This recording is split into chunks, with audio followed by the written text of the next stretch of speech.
Marcelo Dualde, un visitante asiduo de Periodismo en Emergencia, porque hay realmente un tema muy importante que fue, digamos, los fallos de juicio de la ESMA, que como los familiares anunciaron, tuvo el problema de ellos estaban muy preocupados pensando que los pilotos, los vuelos de la muerte, no iban a ser condenados, porque por la forma que los 2 últimos años, ese juicio que duró 5, cómo se condujo la justicia.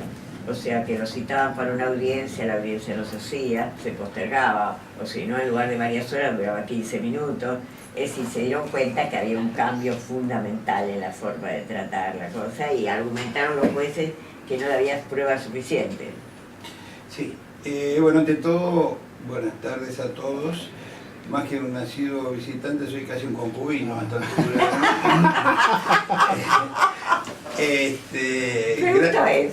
Gracias por invitarme y bueno, un tema realmente muy espinoso. Es un tema que tiene mucha historia, primero por lo que es en sí el hecho que se está juzgando, la brutalidad de los crímenes de la dictadura en su máxima expresión. Sabemos que tanto la Perla, Campo de Mayo y la ESMA fueron los centros más brutales, de mayor concentración de compañeros y secuestrados, desaparecidos, que tuvo esa siniestra dictadura, donde hubo más de 500 campos de concentración, pero estos 3 son emblemáticos, ¿no? ¿Qué pasa con los juicios? La política de derechos humanos de este gobierno es coherente con la política de la derecha. No existen los derechos humanos, porque no solo no existen los derechos de las víctimas de la dictadura, sino que no existen los derechos humanos de nadie, de contemporáneos, del momento en que estamos viviendo. Hay montones de pruebas, como el caso de Santiago Maldonado o el de Nahuel, o las represiones que han habido, empezando por, ¿cómo se llama? Crestagallo, ¿cómo se llamaba? Lo de Ezeiza, cuando se manifestaban pacíficamente a principios de este gobierno. Bueno, a partir de ahí podemos hablar de Milagros Sala, podemos hablar de tantas cosas. Cresta Roja. Cresta Roja, exacto. Tantas cosas que dan como ejemplo, pero tenemos que saber... Además el hospital psiquiátrico. Bueno, el Borda, todo lo que fue en el Borda se fue durante el gobierno de la ciudad. Sí, el gobierno de la ciudad, los diputados, a los médicos y a los enfermeros y a los enfermos. Bueno, ahora en Neuquén entraron al hospital las fuerzas de seguridad a paliar a los que estaban de huelga. Pero esto no nos tiene que sorprender, porque para los gobiernos de derecha, los derechos humanos son una contradicción que no se puede llevar adelante. Porque si vos vas a defender el derecho a la vivienda, te enfrentás con tus socios y con los intereses tuyos y de tus socios. Si vas a defender el derecho a la salud, te encontrás que las prepagas te están reclamando otra cosa. Si vas a defender el derecho al trabajo, te encontrás que es un costo que hay que reducir porque eso no le da ganancia a tus socios y a tus compañeros de proyecto. Entonces, sería impensable que en este momento fuera a estar vigente los derechos humanos, pero ni los más elementales, Pero yendo en particular al juicio de la ESMA, de la ex-ESMA, de los criminales que habitaban la ESMA, primero es un milagro que haya llegado a sentencia, porque se intentó por todas formas frenarlo, pero estaba tan avanzado cuando se hizo cargo el gobierno de Macri que no pudieron ya eliminarlo ni parar lo que se había llegado a hacer hasta ese momento. Igual, la sentencia es una sentencia compleja, ha dado una especie de satisfacción al condenar a los principales ejecutores de eso, pero también una gran desánimo porque hubo gente como Poch, que es un señor piloto de los vuelos de la muerte, confeso, que fue extraditado de España por sus propios dichos. La justicia española le hizo lugar porque él era el que había dicho con toda claridad que era su métier haber participado en eso, y entonces ahora este señor queda absuelto, no se entiende que quede absuelto Rolón, no se entiende que quede absuelto también Alemán, porque parece que los civiles no se condenan nunca, ¿viste? Los civiles no hacen, no cometen delitos. Ahora vamos a hacerla pasar porque ella también llegó en su momento y vamos a compartir. Era el momento de ella. Era el momento de ella. No, ninguno de los chicos bueno, y hay otra cosa que quería agregar, pero te lo comento después que se incorpore María. Se incorpora María. Vení. Vamos a invitar a María Giovanni que se incorpore, que todos han tenido terribles problemas para viajar porque esta ciudad con el macrismo es invivible. Así que... ¿Qué hace? Perdón la demora. No. A mí me pasó lo mismo. Marcelo. Sí, Marcelo, digo. ¿Por qué sentarte en el sillón? Sí, no, yo me siento acá. Bueno, Y María. ustedes se sientan. Bueno, ok. No, estábamos hablando de la sentencia de los juicios y que ya los familiares habían anticipado que los pilotos iban a salir absueltos, de lo cual y él estaba dando datos muy precisos de por qué no podían salir absueltos. Pero no les interesó la última parte del juicio, ¿viste? Desde que cambió el gobierno. Pero hay una cosa, no era que venía pasando aún durante los gobiernos de Néstor y de Cristina, que cada vez que se acercaba una elección, los juicios por delito de lesa humanidad se frenaban. Quedaban paralizados hasta tanto se viera el resultado de la elección. Los jueces no querían avanzar si no tenían garantías de que el gobierno de Néstor y Cristina iba a continuar. ¡Qué barbaridad! Entonces, con más razón ahora que están bajo el gobierno de un señor que dijo que había que terminar con el curro de los derechos humanos. Entonces, yo digo, los agarró a contrapierna. Es cuando, ¿viste? Iban hacia un lugar y de repente aparecieron en otro, pero por eso no pudieron eliminar la sentencia de este juicio, porque estaba ya muy avanzado y era imposible que se evitara que tuviera sentencia, ¿no? Pero los otros que vienen ahora van a tener mayor dificultad todavía. Y además otra cosa, hay muchísimos juicios que deberían haber comenzado, que desde hace 2 años no comienzan, ¿no? Pero por lo menos salió la sentencia de Astiz, de Tira Costa. Pero ¿sabes qué pasa? Que todo eso ya estaban condenados. No se le agrega nada. Sí. No se le agrega nada, Nora, porque estaban condenados. Entonces, si vos, lo mismo que a Benjamín Menéndez y a 4 o 5 más, ya tiene perpetua, que tenga 4 perpetuas más, a mí no me resuelve nada. Lo que tiene que pasar es que otros, como es el caso de este juicio de la ESMA, donde Poch ha quedado absuelto y no tiene ninguna otra condena, eso es lo importante, no que le hayan dado una 4ª perpetua a Astiz. Bueno, de todas maneras, como yo venía diciendo antes que ustedes llegaran, el próximo viernes a las 6 de la tarde, en la iglesia de la Santa Cruz. Sí, el aniversario, un triste aniversario. Son los 40 años del secuestro, ¿no? Así que estaremos todos ahí acompañando. Como todos los años, acompañando a los familiares, a los familiares, a las víctimas. Que ha sido terrible, es un tiempo. Y que yo comentaba antes... Bueno, es donde se hizo tristemente famoso Astiz, ¿no? Claro. Porque ahí es donde... El ángel rubio. El ángel rubio. Yo le comentaba, lo comentaba antes con Fernando, que el otro día, el sábado, hablando de cómo está la situación hoy, ¿no? El sábado, en la casa de un amigo, un compañero, estábamos al mediodía comiendo un asado. En un momento dado, cuando terminó el asado, estábamos en la terraza, bajaban algunas cosas. De los 8 quedamos 6 ahí. Y de los 6 había 3 que habíamos tenido sueños que nos venían a buscar. Y esto habla de una sociedad amenazante como la que estamos viviendo, ¿no? Sí. Amenazada más que amenazante. Sí, ¿no? amenazada, un gobierno amenazante, una sociedad amenazada y una parte de la sociedad que mira por otro lado. No, muchas veces no solo mira para el mismo lado, sino que aplaude además. Sí, que aplaude una parte de la sociedad. Por eso dije una parte. Siempre hay una parte que tal vez en la época de la dictadura no podían manifestar su alegría por la matanza, ¿no? Pero decían algo habrán hecho, o sea, justificando. Por algo será. Pues no, pero ahora, digamos,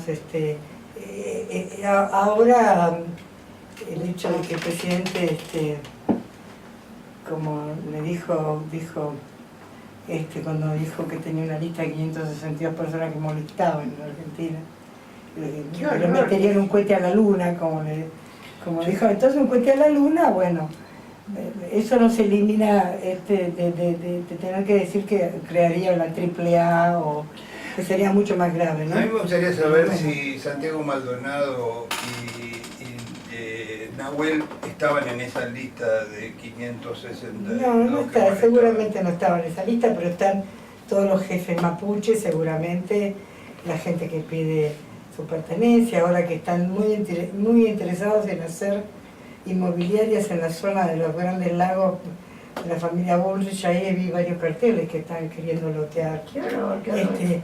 Y en realidad, bueno, eso es lo superficial. Las tierras es para los negocios locales y asociado con algunas empresas extranjeras. Pero los recursos naturales sí son para los extranjeros. El capital internacional. Pero además son terribles porque son recursos naturales únicos. Los son reservorios de agua y de gas son muy importantes como para entregarlos así. Y además yo estuve leyendo precisamente porque para contar a todos los que están creyendo que los mapuches tienen que volverse a Chile, que no tienen nada que ver con nosotros, y qué sé yo, leí toda la cantidad de mapuches que participaban en la guerra de las Malvinas, todos los que habían muerto, todos los que murieron después. Pero el origen de los mapuches, que lo hemos hablado acá en este programa. Pero lo hemos hablado acá y que lo digo siempre. ¿Por qué se llama la Logia Lautaro? La Logia Lautaro. ¿Qué participación tuvieron en el pase de los Andes? San Martín, la carta de San Martín. Malvinas. Sí, no, pero digo, venimos también. Fueron conchavados muchos de ellos. Pero por eso estoy contando. Como soldados argentinos. Lo conté como soldados, yo conté la lista. Sí, están dando una lista muy reducida porque están dando solamente la lista de los mapuches que tienen apellidos mapuches. Claro. Pero hay muchos mapuches que no tienen apellidos mapuches, que no están en las listas, pero que son mapuches. Yo lo de la lista, lo de la lista, la Logia Lautaro, fue mi cierre en la entrega de diplomas de los ACE.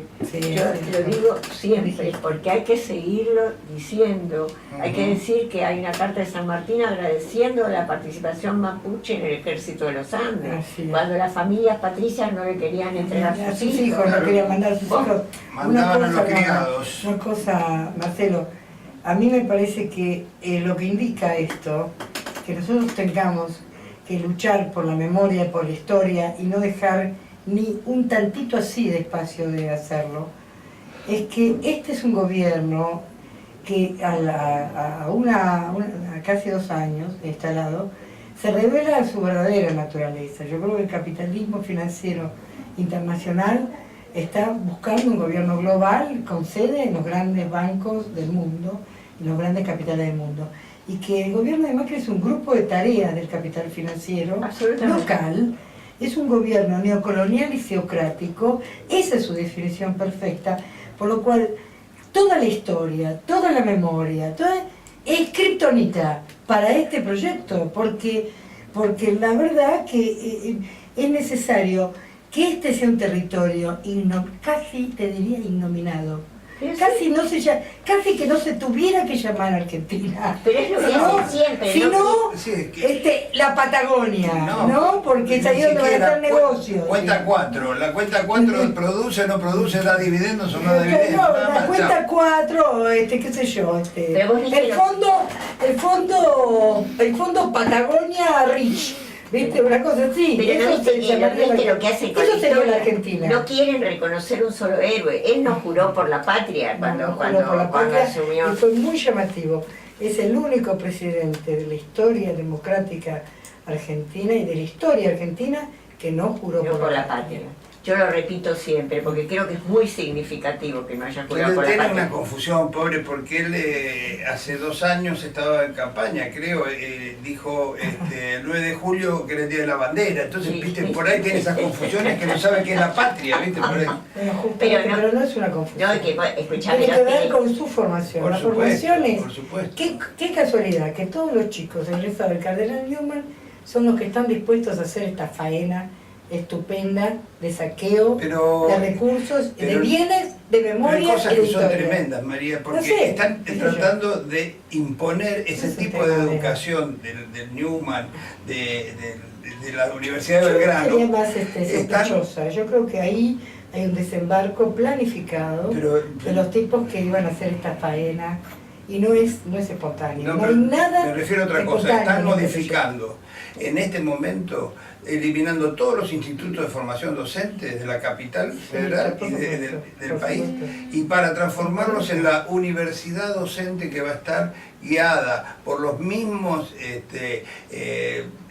pensamientos que el Newman, que la Universidad de Belgrano, para poder seguir produciendo estos dirigentes Sí, sí. para esta Argentina de ellos. Pero sí, la Argentina de ellos. Yo creo que todavía no lo creo que Es espero que no eso, lo vamos a Patagonia ver. Rich, ¿no? Es Es terrible, no les interesa absolutamente nada. Por eso ya llegaron los telegramas a Pacapaca, ya llegaron los telegramas a Encuentro, Por supuesto, ya llegaron los por supuesto. telegramas a Deporte B, y hoy le avisaron a Coco, a nuestro Sí, querido amigo sí, Coco que- Blaustein, que Que van no a va a llegar los tener telegramas a la radio, porque empezó el verdadero gobierno de estos chicos. esto. Tuvimos 2 años de escaparate, ahora va a seguir habiendo una Claro, especie, pero- perdón, Sí. una especie de escaparate, ¿no es cierto?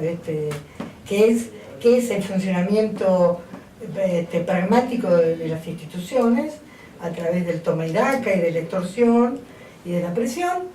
Y después, bueno, Y además veremos cómo se configura la caída del otro escaparate, ¿no? Yo le decía a Coco hoy que lo que me sorprende a mí no es lo que pasa ahora, sino lo que pasó estos últimos 2 años, que Claro. lo dejaran a él seguir estando en la radio, cuando para ellos cualquier proyecto que aporte a la cultura nacional es un proyecto que hay que dinamitar.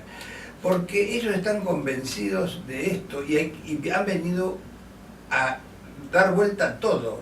No tienen ni la menor impunidad, ni el menor problema para echar. Los trabajadores es lo de menos, los formadores es lo de menos. Están metiendo presos gente sin causa, sin juicio, sin sentencia. Entonces, Están todos, vienen por todo, pero por todo. ¿No viste? En Por todo Nacional, significa la justicia, Sí. la democracia, la libertad, La política. memoria, la historia y la política. Y bueno, pero uno se pregunta, ¿es posible esa utopía reaccionaria, fascista, sin consecuencias? Yo creo que no. Y más allá del tiempo que dure el rearmado de una reacción, de una resistencia contra eso, porque mira, hoy hablábamos con una gran editora, ¿no? Y yo le decía, ella me decía, estoy un poco deprimida porque, que yo le digo, sí, ¿te sentís como se deben haber sentido los parisinos cuando en el 41, llegaron el 40, el 41, los alemanes invadieron París, ¿no? Pero el 43 ocurrió otra cosa, ¿no? Es en el 43 la resistencia maquis empezó a existir con las redes y con todo lo demás. Nada, la historia de la humanidad es esta. Ellos tienen la utopía zarista del milenio, la utopía milenarista. Todos los pequeños dictadores tienen esa utopía. Yo creo que eso es probable, excepto que haya 20 millones de argentinos condenados a la guerra y a tirarlos al mar. No, esa utopía reaccionaria tiene costos y no va a ser posible crear. Yo también creo. No sin va a ir a ser los posible. ejemplos internacionales, tenemos, El costo va a ser alto, pero no va a ser posible. tenemos nuestros propios ejemplos. Es una gran utopía reaccionaria, es una gran utopía reaccionaria, fascista, ¿no? Después de la Patagonia trágica, después de la Semana trágica, siempre el pueblo se rearmó y pudo volver a la calle y retomar sus banderas. Después del 43 apareció Perón y puso las cosas en otra situación. Después del 55, después del 76 llegó el momento en que se pudiera reivindicar a todos nuestros caídos. Yo creo que no sabemos cuánto tiempo va a pasar, pero que es inexorable que va a llegar el momento que se va a volver a tomar los poderes de este país para... Como dice Marcelo, por eso están paranoicos y apurados. Sí, yo Por creo que eso están muy están apurados. paranoicos y apurados. Viste que empezaron con los Y apurados. despidos, con las listas de jubilación Sí, anticipada en la televisión sí, pública, sí, en la sí, radio sí, pública, sí. que empezaron Sí. con las jubilaciones, sí, sí. la exigencia de las Sí, jubilaciones. ahora entonces, quieren el 20 de diciembre sacar del Senado la ley de reforma previsional, y están apurados, y tienen dos problemas: el tiempo, porque ellos saben que la reacción es inevitable. Por Sí, eso y están apurados. y además, ¿sabés qué? El tiempo y el tiempo tiene el tema del tiempo, ¿no? El tiempo, y que no toleran fisuras informativas. No Porque pueden. cualquier fisura informativa perturba la construcción que ellos tienen que tener, el control que ellos tienen sobre la cabeza de la gente. Cualquier fisura informativa pone en cuestión esa masa, ¿no? Yo creo que hay que hablar no solamente de ellos, sino también de los que llegaron por las listas a... No, ni hablé. Y bueno, pero son los que posibilitantes, Sí, porque claro. si Alperovich y Razábal, qué sé yo, y toda la lista... Está bien, en todo caso habría que ir un poco más atrás. ¿Por qué están ellos en una fuerza popular cuando no la van a defender? Entonces la construcción de esa fuerza sí, popular hay que hacer una autocrítica que no se hizo. Serios problemas, ¿no? Nosotros hemos perdido 2 elecciones, digo como sector popular, no me refiero partidariamente, como sector popular hemos perdido 2 elecciones y no ha habido una sola autocrítica que dijera nos equivocamos en algo. Yo le digo... Igual, tampoco se previó el mundo que venía. Porque bueno, la pregunta, mi pregunta es, como error, fíjate vos, Evo Morales, como tiene clarísimo que no les va a entregar el Estado. No se los va a entregar. No se los va a entregar. Ya está. Bolivia, igual que Venezuela, no se lo van a entregar. Porque está claro que todo lo demás es una ficción. Esto era una ficción, ¿no? ¿En qué te has convertido, Daniel? No vamos a primero, no vamos... Toda una ficción. Todos los días hay una ficción. Lo único que no es ficción en esta realidad nuestra es los despidos, el saqueo, el endeudamiento. Eso es todo. Eso no es ficción. Las tarifas.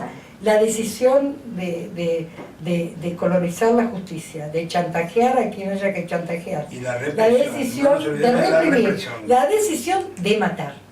Que eso hacía mucho tiempo que no ocurría. Entonces, después de 40 matar. años, tenemos la decisión de matar de un presidente disque elegido democráticamente, pero disque se va a quedar democráticamente o no democráticamente. Es grave, es gravísimo. Es gravísimo lo que está diciendo es gravísimo porque no solo fue elegido, no solo fue elegido democráticamente, sino que fue reconfirmado a los 2 años por el voto. Sí. Entonces tenemos Yo que tengo la pensar en sospecha algo muy de que profundo. una parte importante de la sociedad argentina no tiene la menor idea de lo que votó. Y esa es una responsabilidad política enorme de las fuerzas opositoras, ¿no? Enorme. También es una responsabilidad política enorme del señor Mauricio Macri, cuyo historial se remonta muy lejos, ¿no es cierto? Y que hubo hasta una Corte Suprema, ¿no es cierto?, juzgada por permitir que no tuviera una condena, por evitar una condena, por prevaricato con el señor Macri cuando debía ser condenado por la estafa, el contrabando, etcétera, etcétera. Eso pasó hace casi 20 años y durante 20 años se permitió que el señor Macri, ¿no es cierto?, se construyera como líder político de una fuerza que, bueno, está, qué sé yo, pero vos ves, tenés un militante de esa fuerza política como el señor, joven Peter Robledo, ¿no? ¿no? Que gastan fortunas del Estado sin control, y encima tenés una oficina anticorrupción con un miembro del gobierno, del partido del gobierno, cosa que no existió durante todo el tenía las proceso condiciones democrático. las mínimas para pero poder hacerse además, cargo. ¿qué quiere decir? Quiere decir que todo el andamiaje político es una ficción sostenida por los grandes medios.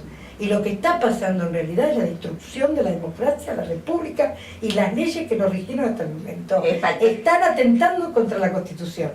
Y el costo de eso va a ser enorme para nuestra sociedad. Tan enorme como la deuda externa. Tan enorme como la deuda externa. Para ellos la Constitución no existe. La Constitución es, para nosotros sí. el fundamento nosotros de la construcción de una sociedad anónima. Esa es la Constitución. Nosotros somos pacifistas y queremos la Constitución. Ellos han tomado la decisión horrenda de usar la fuerza de control policial, etcétera, para combatir la protesta social, la fuerza de la extorsión para pagar las críticas institucionales y la fuerza del manejo de la justicia para hacer desastres con la historia institucional argentina y con la vida y la libertad y los bienes de las personas. Hablando eso es un Después tema yo quería volver un central. poquito sobre las causas y sobre No, yo quería decirles que es fantástica la carta de Zaffaroni. sí, Es fantástica que enumera todo esto, ¿no? Sí, pero además, fíjate vos, que ellos mandan una carta a la CID de la OEA y tampoco están dispuestos a aceptar las resoluciones de la CID, que es un organismo supranacional. Ahora bien, ¿supranacional de qué? ¿De qué? De lo que nosotros, de nuestra pobre democracia, porque no es supranacional del gobierno de Macri. Macri forma parte del gobierno mundial, del poder financiero que gobierna la OEA. Entonces, obvio que no van a respetar, obvio que no van a respetar a la CID. Estamos los ciudadanos de a pie, estamos en un problema muy serio, muy serio. Bueno, yo quería volver un poco al tema que estábamos hablando cuando llegó María, que era las sentencias, y yo quería hacer un reconocimiento. Por un lado, a los organismos de derechos humanos que en los peores momentos siguieron llevando adelante las banderas de memoria, verdad y justicia en las denominaciones que tenían en su momento. Y después, especialmente, quiero hacer un reconocimiento a Néstor Kirchner, porque si él no hubiera adoptado como políticas de Estado los reclamos del movimiento de derechos humanos, tampoco se hubiera podido llevar adelante. Y a los compañeros que le dieron forma, el caso de mi hermano Eduardo Luis Dualde, de Rodolfo Matarolo, de Carlos González Garland, de Luis Alem, todos los abogados que estuvieron trabajando para que estos juicios se pudieran hacer. Y hay cientos de compañeros abogados jóvenes que son los que están... Y además están en las provincias luchando, que todavía es mucho peor la lucha con los fiscales, con todo, ¿viste? Exactamente, y hay muchos que lo están haciendo a pulmón, lo están haciendo en las peores condiciones de amenazas y demás, y que creo que eso hay que reconocer que si no hubiera sido ese esfuerzo mancomunado era imposible, y que es una de las cosas que nosotros pretendíamos, que hubiera en derechos humanos cosas irreversibles para que no pudiera venir ningún gobierno que las tirara por la borda. Exactamente.